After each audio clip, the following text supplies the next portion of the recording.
Welcome to the exchange in Old Town, Stockholm, and I'm standing here with Mr. Horace Engdahl, Permanent Secretary of the Swedish Academy, and Doris Lessing. Yes. I think that choice made a lot of people happy. It made them happy, but it also surprised them a lot, I think. Yes, I think so too. Well, one of my questions is she has been on the list for a long time. How come you chose her this year?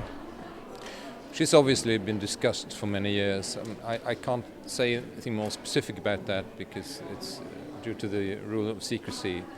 But, sometimes it happens that writers have to come and go a bit in our short list. And I think in Doris Lessing's case it was very significant that she published a sequence of autobiographical books in the late 1990s and the early years of this century, because they are, I think, a sort of second peak in her oeuvre.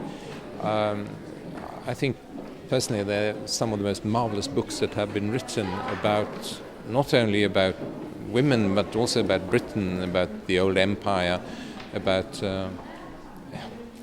Western Marxism and related subjects. So that was an important weight that contributed to the decision. When you look on her oeuvre, as you say, it's extremely rich and varied. She has written something like 50 books in 57 years, and in very separate genres too.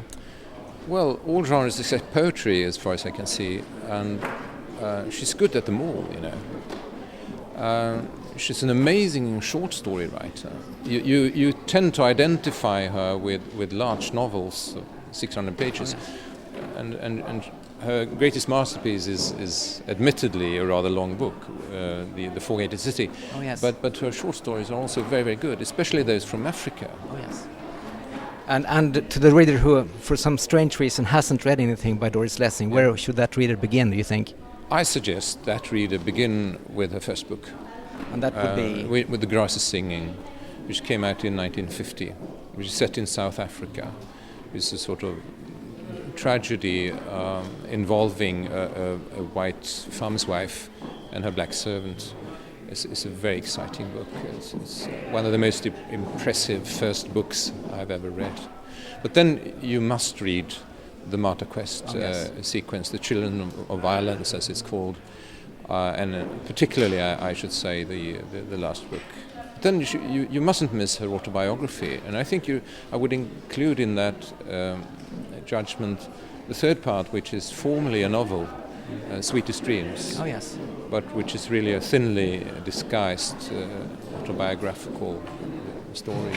And her latest book was published as late as this year, I think. Oh yes, The Cleft. It's a most amazing book. She goes back to a time immemorial when there weren't any humanity, when men and women led a completely separate life, and they weren't really the same race, they weren't the same species.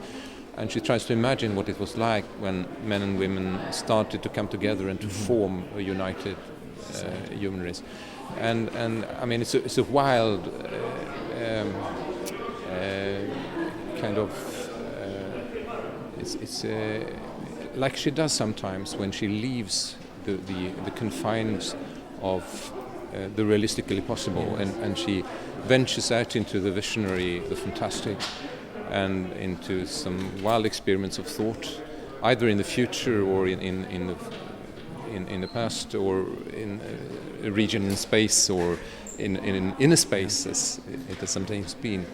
That is an important part of her oeuvre. It isn't perhaps the most appreciated, because it's not everybody's cup of tea, but you shouldn't miss those books, no.